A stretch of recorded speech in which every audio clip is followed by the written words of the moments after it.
As Elise Ambassador, ladies and gentlemen, it's a pleasure to return here to the podium, but this time with a speaking duty and not a chairing duty. And the subject I've been asked to focus on is the Europe envisaged by Emmanuel Macron and Ireland's place within it. So I'm trying, in the way I've constructed my text, to stick precisely to the subject I was asked. And my contribution draws heavily on a suite of speeches delivered by President Macron since his election in a series of European venues and before the Houses of Congress in Washington, D.C. There are many other speeches which I've read but which I don't reference in my speech, including, I might add, a fascinating speech to the OECD in Paris several weeks ago, where President Macron congratulated the OECD on the work that they're doing on base erosion and profit sharing scheme, which is the preferred path of adjustment of the Irish government. And so I read in that a continuity of his case about cleaning up or changing corporate and digital tax, and a certain subtlety of expression and of message before the OECD. But I'm not talking about tax because it's not my subject today. The second thing I would say to you, the President, and you'll find these speeches on the site of the Élysée Palace, has spoken on very many topics beyond what I'm going to touch on. And when I was preparing a note to guide my own preparation, I took just a target set of speeches and extracted from them things I thought could be interesting for this theme. But those extractions came to 65 pages. So I had to make editorial choices that were quite severe. So all of the things that President Macron recommends for new agencies or institutions, they're not in my speech. I've tried to distill out two things. Can we discover what are the values that Macron wishes to emphasize in the European debate, and what is the vision that he wishes to propose? And if you'd like to find the detail, you will find it in the speeches on the Élysée site, also in English and other European languages, not just in French. From Athens to Aachen, from the European Parliament in Strasbourg to the Houses of Congress in Washington, D.C., Emmanuel Macron has articulated a vision for the European Union and multilateralism, replete with passion, lucidity, and ambition. He has done so from a standing start through a new political movement as an elite-educated disruptor of the politics of France's Fifth Republic. He was elected as president aged 39, the youngest French leader since Napoleon. Transformation in France and refoundation in Europe were his themes. For him, the deadlock of the status quo in both the domestic and European spheres were untenable in the medium term. He promised a democratic revolution and to unblock France. Populist insurgency on the left and the right in France looked to the nation state as the solutions to the nation's ills, real and perceived, the ills of terrorism, immigration, and unemployment. Globalization, Europe, and elites were the targets of their indignation. The traditional centre-right and centre-left were scarred and weakened by a decade of successive crises and diminished by scandals. On the centre-right, the vain attempt to contain their populist rivals through imitation ran out of credibility. On the centre-left, a resort to a more statist response lacked popular appeal. A slide into self-doubt and a reluctance to embrace change were not for Macron.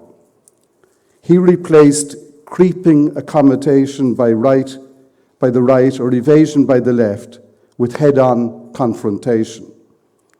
He reprocessed the populist discourse on sovereignty and the need to protect into an unashamedly pro-European message, arguing that enhanced European sovereignty was the means through which to enable France to confront its malaise.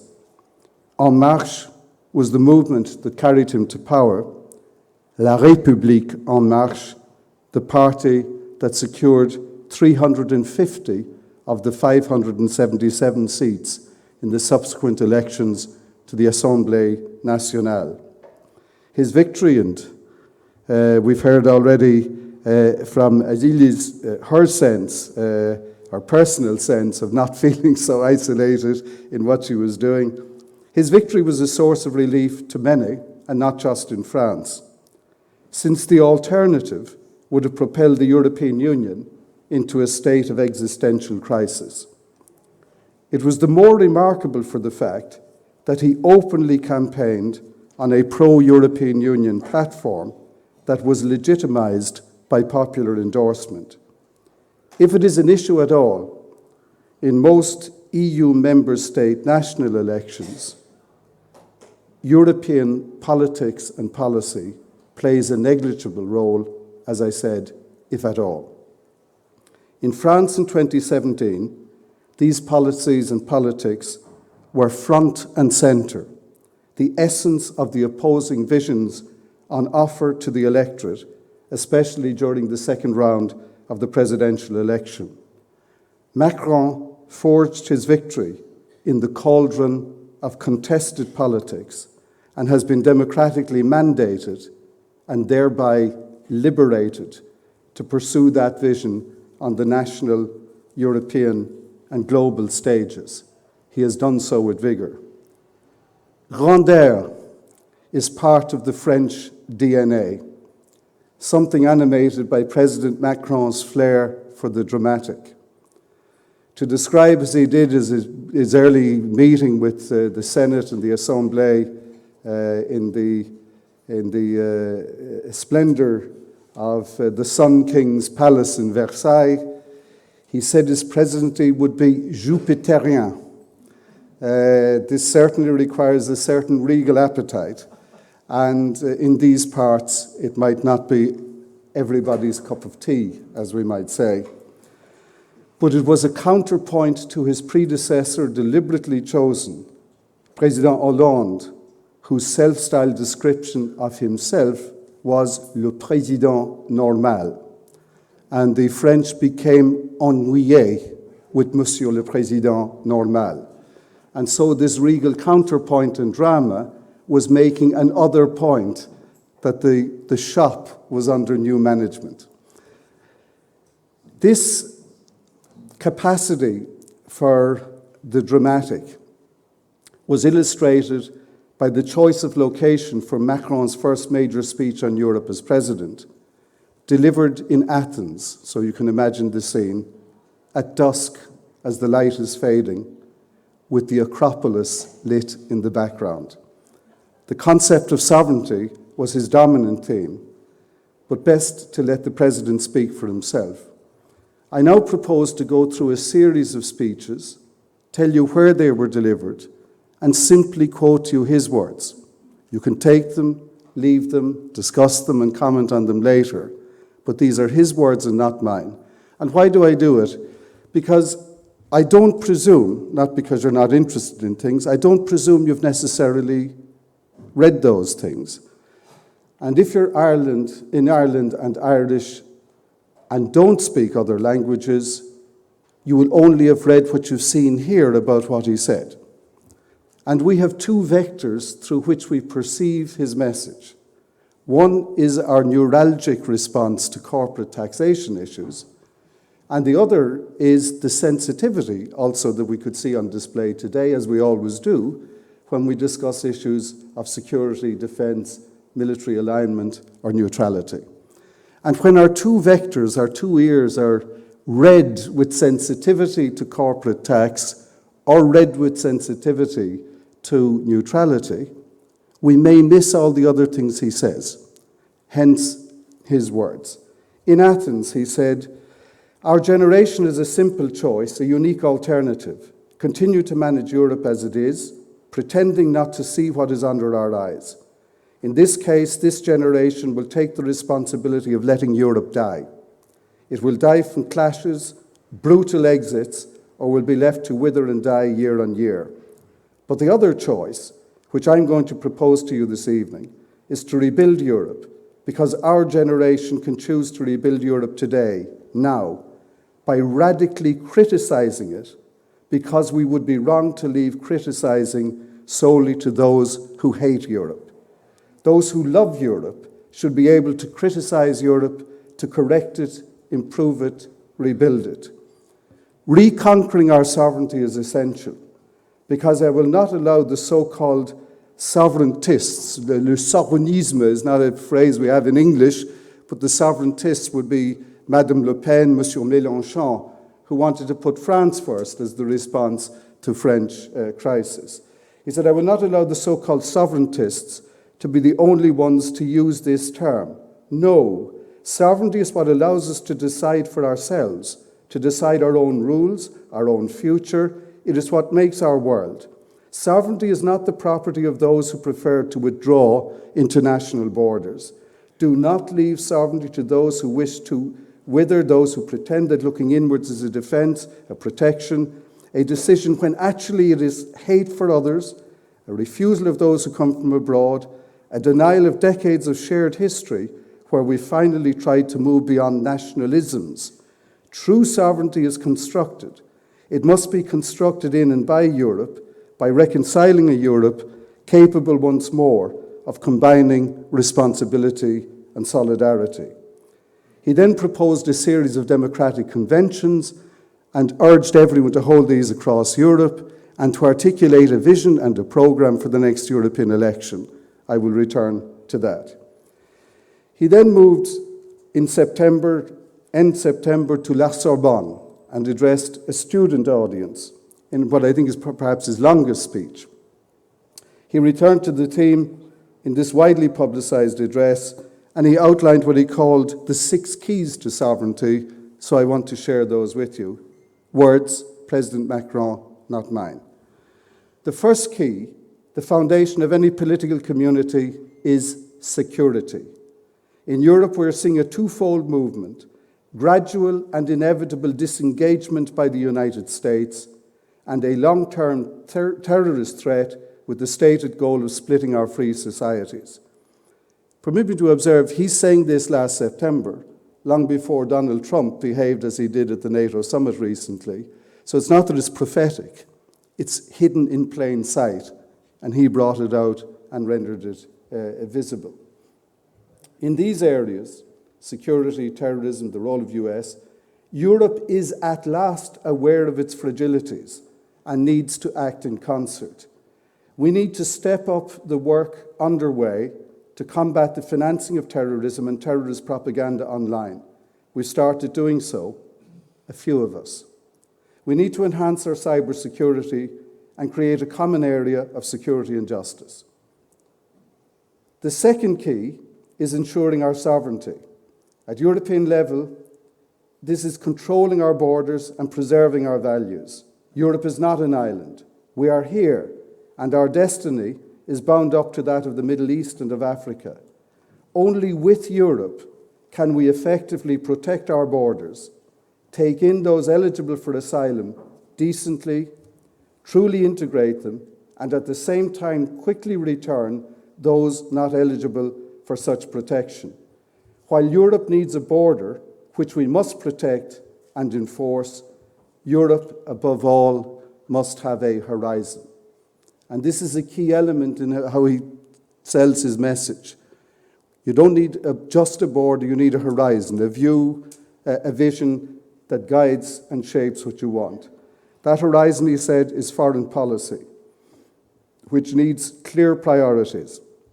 The Mediterranean, the heart of our civilization first and foremost. We've turned our backs on it so as not to see its crises. More generally, however, our European policy can no longer view Africa as a threatening neighbour, but rather as a strategic partner. The third key to our sovereignty is this foreign policy, this partnership with Africa, this development policy that must guide us in founding a far-reaching project based on mutual investment, education, health and energy. The fourth key to our sovereignty is being able to address the first of the major global transformations, the ecological transition. This total transformation is revolutionizing the way we produce, redistribute and behave. I deeply believe that Europe must be a pioneer of an effective and equitable ecological transition. The fifth key to our sovereignty concerns digital technology. And rather than bemoaning the fact that the current leaders in the digital technology are American, soon to be followed by the Chinese, we must create European champions. We cannot accept having actors who must pay tax while their international counterparts do not, and digital actors who pay no tax compete with traditional economy actors who do pay their tax. The final key to our sovereignty is industrial and monetary economic power. But long-term economic power can only be built around a single currency, which is why I'm so firmly attached to the ambitions of the Eurozone. So what we need is a long-term economic and political strategy, and our challenge within the Eurozone is to work out how to make it an economic power which can compete with China and the United States, and how to achieve what over the past 10 years we've failed to do, to create jobs and ensure that today's generation of young people are not destined for unemployment because of our failures and our instability. Seeking to reassure his wider political audience, President Macron remarked, "I have no red lines." That's probably a little white lie. Every leader needs a few of them.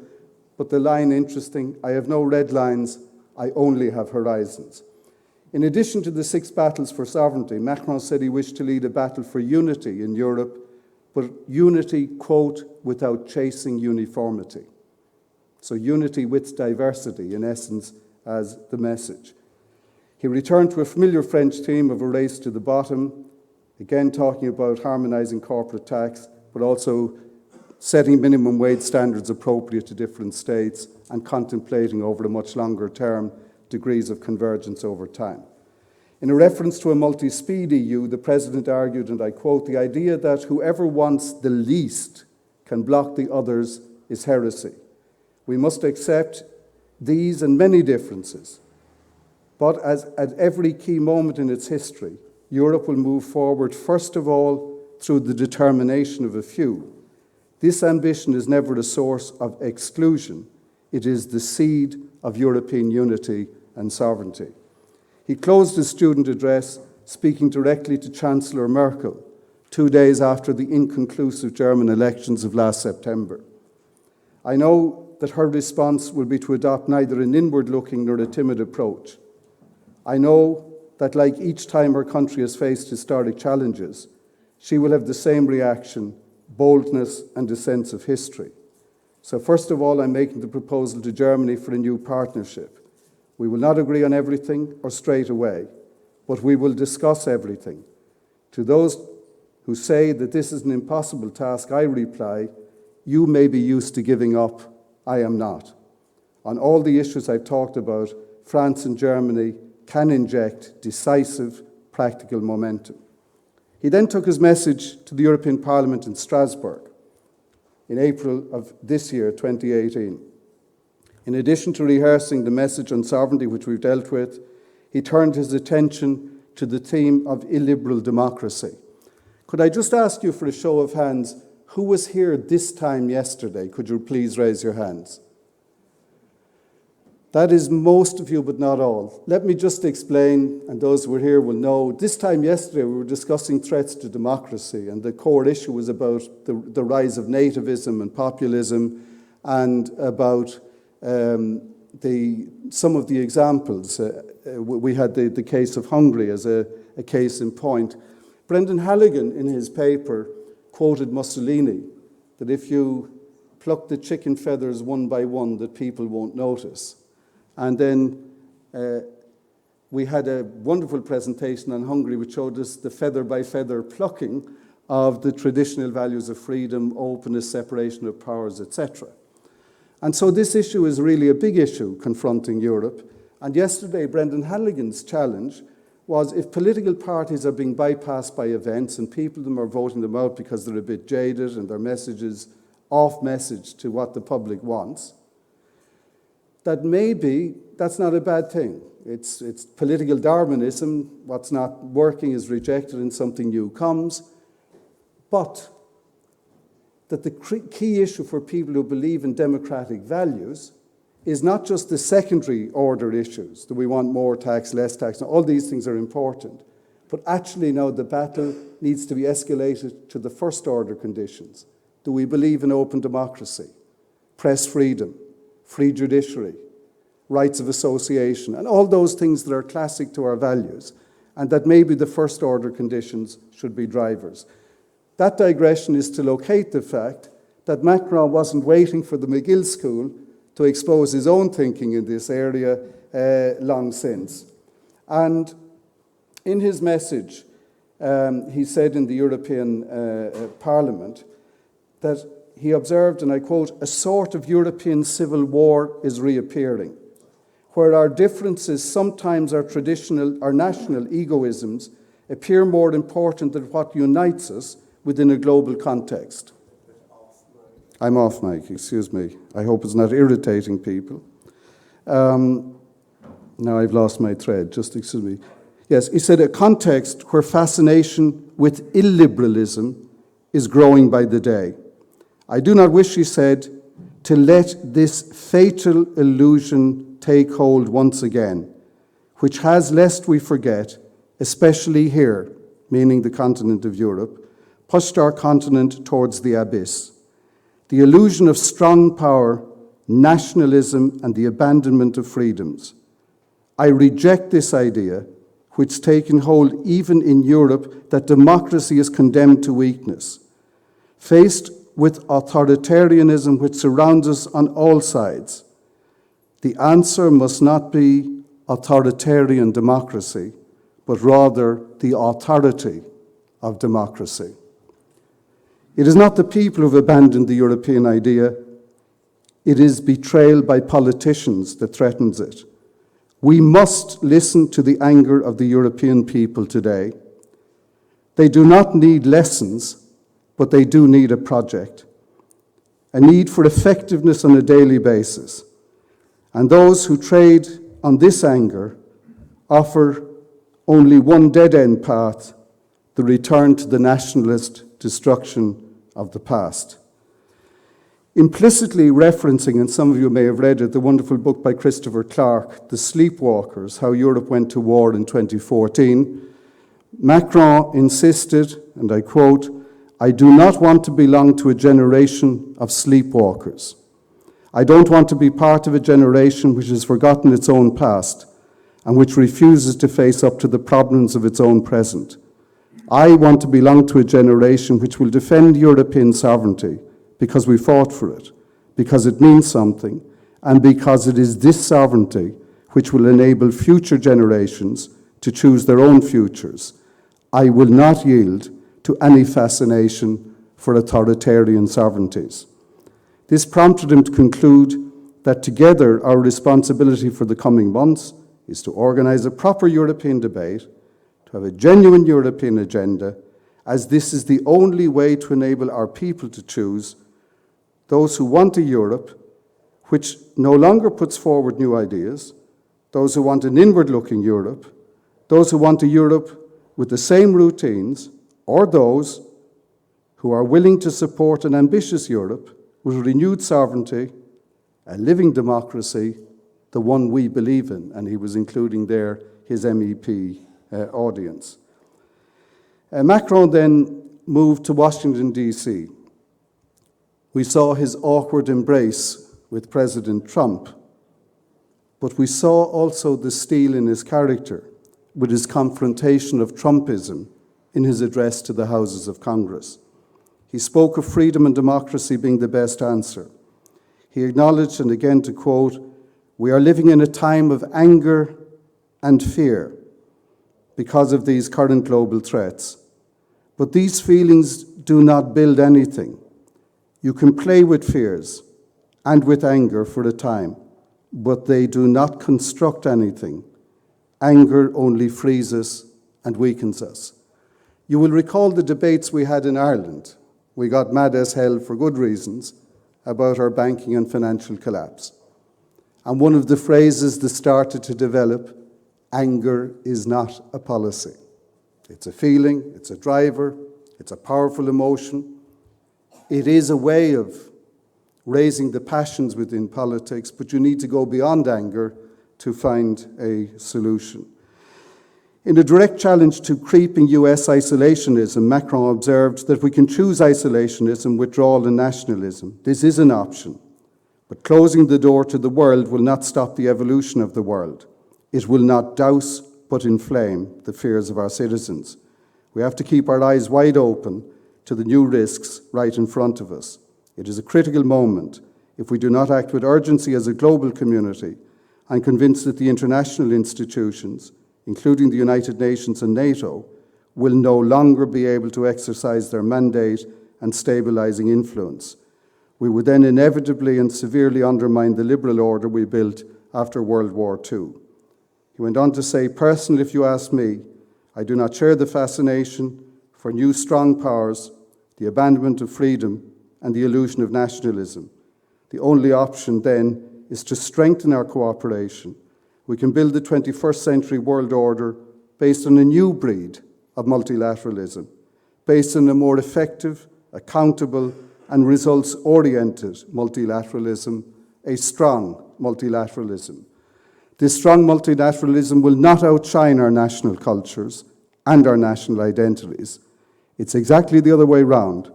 A strong multilateralism will allow our cultures and identities to be respected, to be protected, and to flourish freely together. Why? Precisely because on both sides of Atlantic, our culture is based on this unique taste for freedom, on our unique attachment to liberty and peace. This strong multinationalism is the unique option compatible with our nations, our cultures, and identities.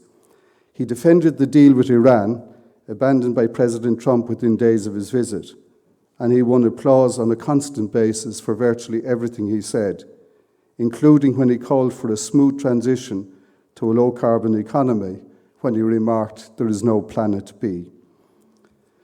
On the 10th of May of this year, in fact, let me go back, on the 10th of May of 1933, to jump back, opposite the Staatsoper, the States Opera House in Berlin, and in university towns throughout Germany, marking a Nazi passage to uncompromising state censorship, students burned books that were deemed to be un-German.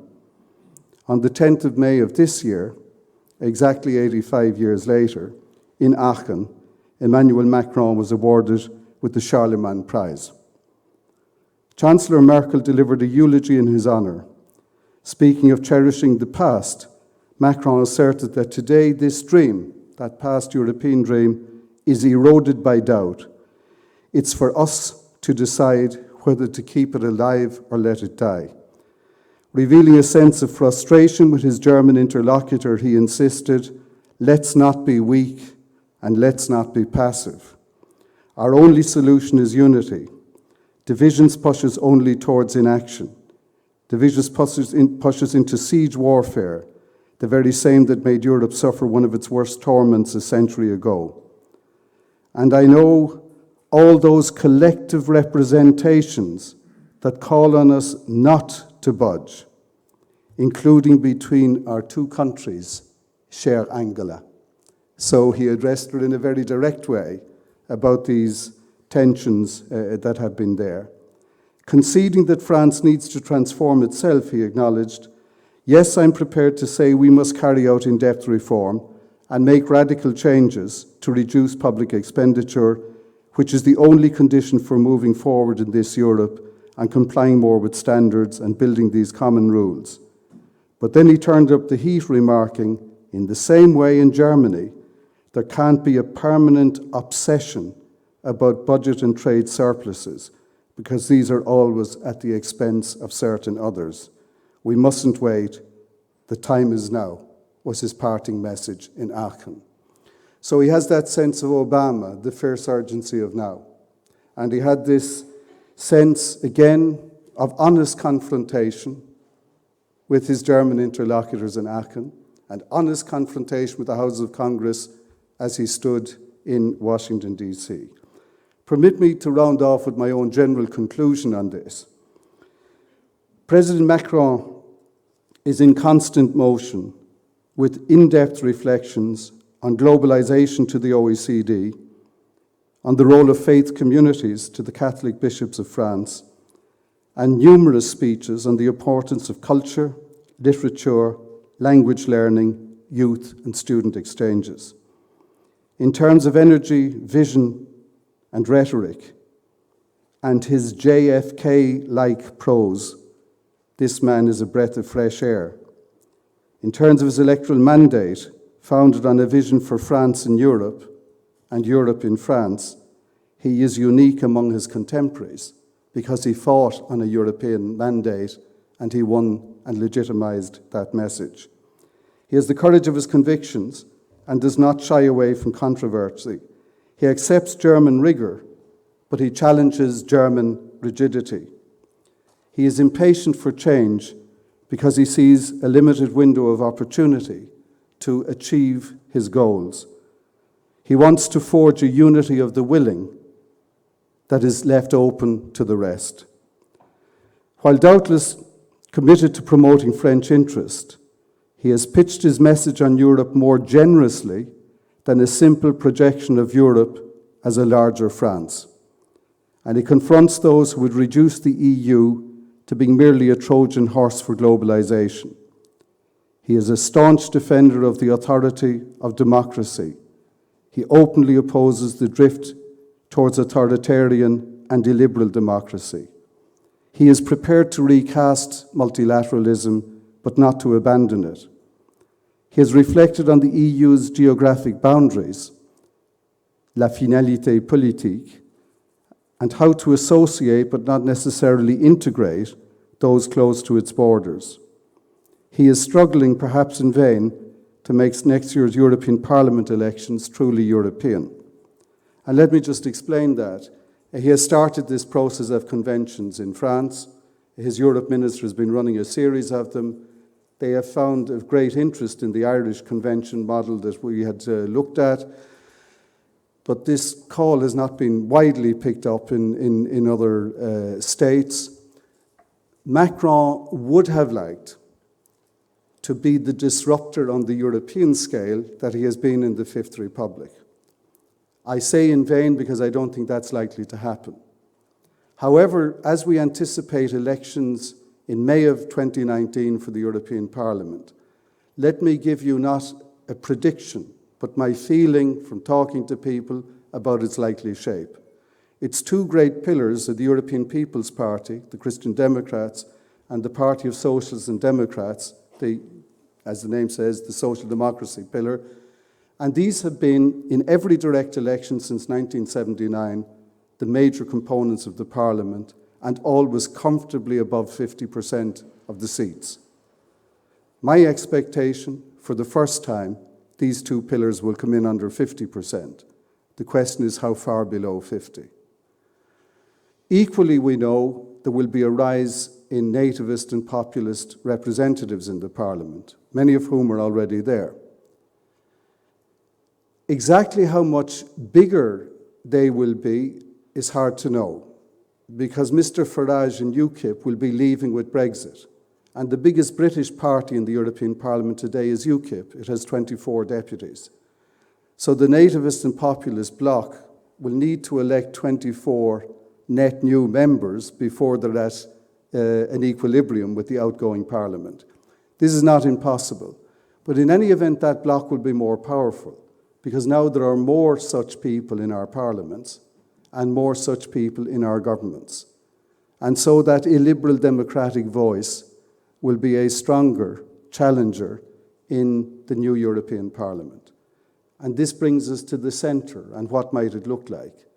And Macron, I think, had hoped some way that, he would be like Liberté, the one that people would follow. That may not happen in those terms, but I do expect a reinvigorated centre, whether that will be through a political joint venture with the existing centre or whatever, one doesn't know. But that centre will be a very important space and may well be the fulcrum around which the shape of the European legislative and public accountability order will express itself in the 5 years after the election. His accession to power in France coincides globally with a rising China, an aggressive Russia, an authoritarian Turkey, a retreating United States, and a departing Britain. Within the EU, Macron talks of horizons, but others choose to focus on boundaries. There is now an unbroken chain of populism, as I remarked yesterday, that spreads from the Baltic state to the Adriatic. And Churchill's speech, Fulton, that I mentioned yesterday morning, that talked about an iron curtain descending across the face of our continent, from Stettin in Poland to Trieste in the Adriatic, has now been replaced metaphorically and in some cases actually with barbed wire fences, running from the Baltic, unbroken, to the Adriatic, with nativist parties in power, in some cases, in the majority. There are now more such people elected in parliaments nationally in Europe today than at any time since the 1930s. And they will be the leading edge of the coalition of the unwilling as regards Macronisme and the ideas of which I've spoken. Like France, Ireland has its horizons and its interests.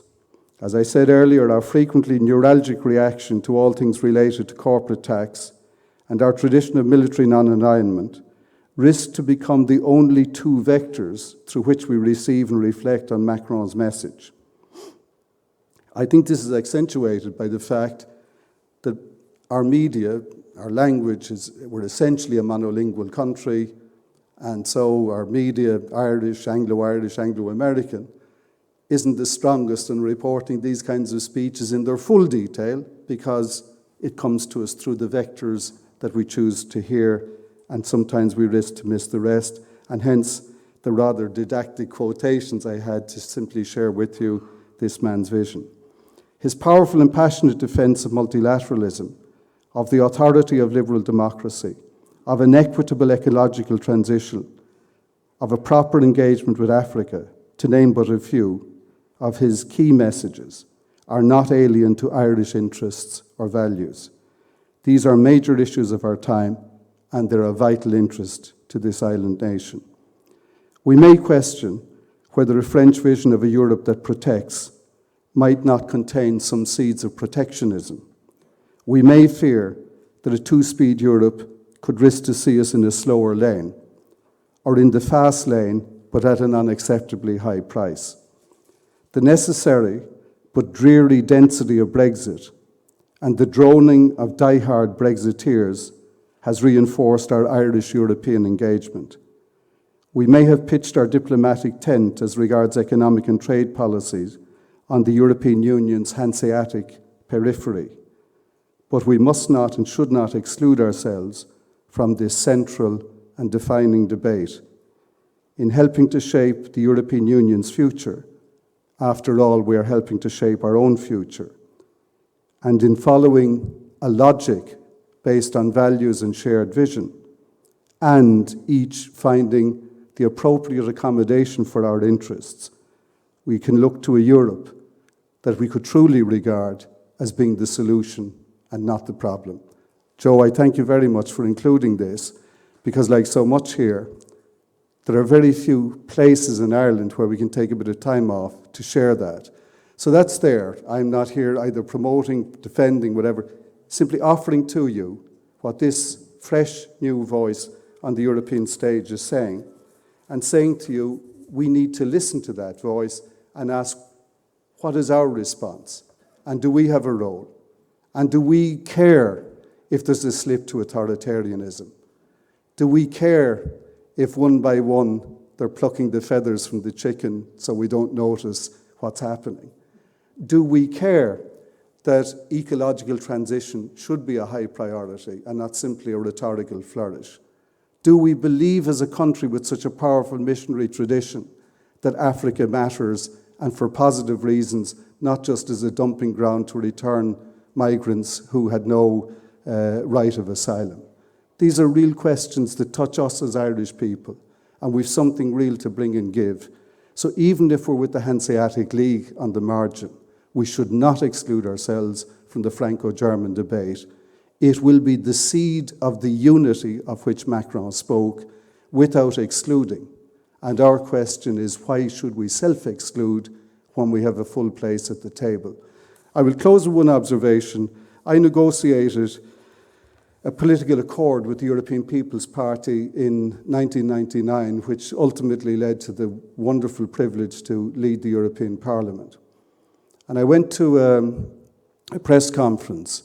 Jean Quatremer, a European journalist from Libération in Paris, asked the question of Hans-Gert Pöttering, the leader of the European People's Party, and myself, said, yeah, you're using words, accord. This is really a coalition. Isn't that it? And my friend Pöttering was struggling to find how to describe what it was. And I said to him, I'll answer that question in a very clear way. I said, Mr. Pöttering, without insulting him, I said, he's from a big group. Let's say he's top dog, a big dog. And your question is my group a tail on his big dog? And my answer is no. We're a small and perfectly formed dog, and we do our own barking and biting on our own account. And this is our country, small and perfectly formed, with democratic values and interests. And we are entitled to bite and bark on our own account, but we should never be afraid to mix it with the bigger dogs either.